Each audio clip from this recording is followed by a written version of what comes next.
I'm not sure if I have the shortest run in ninja history, but I might have it because I stepped on the first step and my foot just hit at a weird angle, and I bounced like face first off the second step and right into the water. Like I was on the course for probably like 0.05 seconds.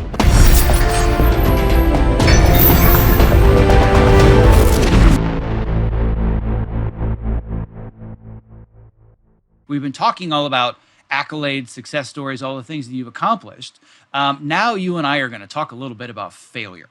Yeah. And we're going to talk about a little sport called American Ninja Warrior.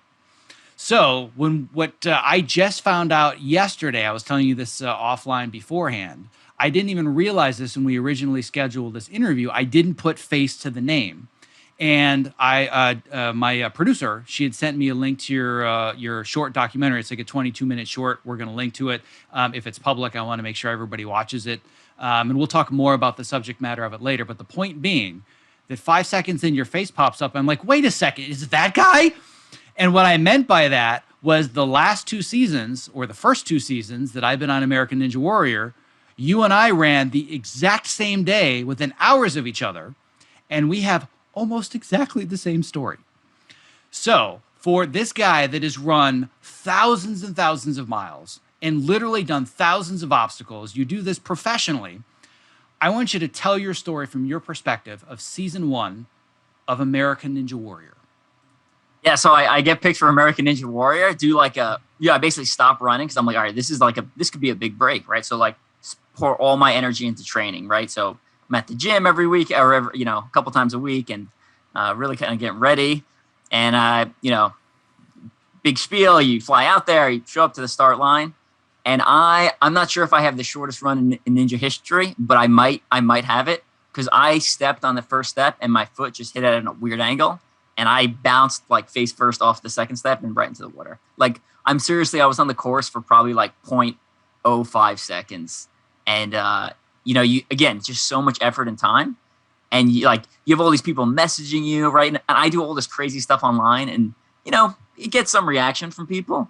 But I've never gotten quite the reaction I got when I was like, hey, I'm going to be on Ninja Warrior. And I wasn't expecting people to go nuts. And people were messaging me from out of the woodwork, right? Like people from high school and college. It's like, do you know who I am still? And it was just a complete disaster. And it was for about 48 hours. I was just devastated, right? I mean, you're, again, so much effort and time, and it just ended so quickly. And then I started thinking about it, like, you know what? At least I had the experience. At least I got a chance to run, albeit very briefly. And you can't achieve success if you don't try, right? So like, I'll try again next year. I'll put in an application. If I get picked, great. And if the same thing happens, all well. At least I got up again, right? And so it was heartbreaking at first, but at the end of the day, it was like, well, if the worst thing that happened to me in 2021 was falling after like less than a second on Ninja Warrior, then I'm doing all right in life. All right, so now I really have to ask you, how in the world did you get over that in 48 hours? Because I'm at 13 months and I'm still not over mine. Yeah, it's I feel like I failed a lot of stuff in life, and I also have a lot of things lined up. So if I focus on something in the past, I'm going to miss essentially the next target, right? So, I mean, I was back to running races like within, I think, 2 weeks of that event, right? So like, I was like, all right, well, now I got to focus on the next thing, and I was working on another book at the time. So I had to work on that. I was still producing podcasts, still writing articles, right? So I just had all of these other, irons in the fire that I had to focus on. So it was almost like distraction. I basically distracted myself out of the problem. And, it's still painful. Like, and it should be, right? Because it's important to me. And if it's not painful, then it's probably not important to you. But I bounced back and didn't talk about it for a while. And I bring it up occasionally when people ask about it, or if they want to know like examples of failure, because I think the appearance of success is often people that just didn't give up, right? So in order to get anywhere, you need to be willing to fail a lot, and occasionally you need to look stupid. And I happen to. My worst athletic performance happens to be on live TV.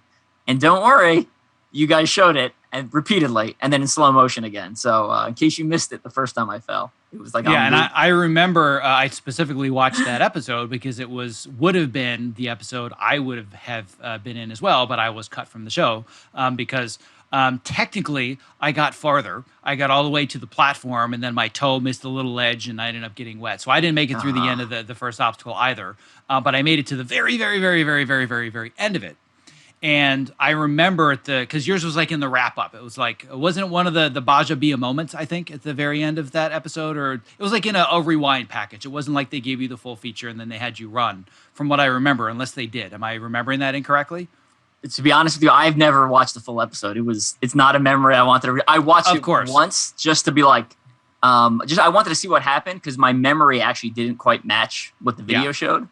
Which is kind of interesting because I thought I knew exactly what happened. Then I watched the video. I was like, that's not what I thought happened. But I've not watched the full episode, no. Yeah, so the point being that when I saw that, I was like, oh boy, do I know what that guy feels like. Yeah. Especially given that we don't have a similar background in OCR because you're like an elite athlete and I'm a weekend warrior that's done like 20 races. Like nothing, you do 20 races a week. So but the idea that I understand the translation between OCR and Ninja, I was like, man, that sucks because I know how hard and tough you need to be just to get through a Spartan Beast. And to you, a Spartan Beast is like a warm-up for the day. I know what it takes to get through that, and I also know what you have to go through to get on the show, to travel to the Dome, to sit around all day long, to go through all the hoops, and then you get your 5 seconds. And for that to happen, it's absolutely heartbreaking. And somebody that hasn't gone through it can't empathize with it enough. Mm-hmm. So what you also don't know is that when you ran the second year, and you got through the first obstacle, I was like jumping up and down cheering because I'm like, yes, he finally got it. So what happened after that? Because by the time people listen to this, the episode will have aired. Yeah, so the next obstacle was basically a sliding lache. So you get on a bar and you slide, and then you kind of, swing through you let go and go for the next bar. And, based off watching other people, I was like, all right, well, I got to commit to it. So I committed, and I kind of went up a little more than out, which means I fell a little bit short of the bar. So again, not like something I'm super proud of. But I got back up after falling on the first year and tried again. And when I got to the second obstacle, I committed to it. So I was proud that I full send, right? I went for it. Mm-hmm. I just missed. And, in obstacle course racing, a lot of our movements are very static, right? So I'm still holding the last hold when I grab the next hold, as you know, and some of our listeners may or may not know. In Ninja, everything's very dynamic. So you let go of the bar completely. You send yourself. There are all these big movements. So there's a lot of crossover, but it's not one-to-one. So yeah, I just missed the bar, and I'm actually surprised they didn't show me because I went down, like my whole back was red. I basically belly flopped onto my back. I got a picture. I'll post it online once the episode airs, but my whole back is red. So I just sent it and missed. But yeah. Well, and it was last thing. So it was just a much better experience. That first year was with COVID, and as you know, you were basically like in a bubble. You ran back into your bubble, so it was not as much fun. This year, I got to stand on the sideline for people. I got to cheer for other ninjas.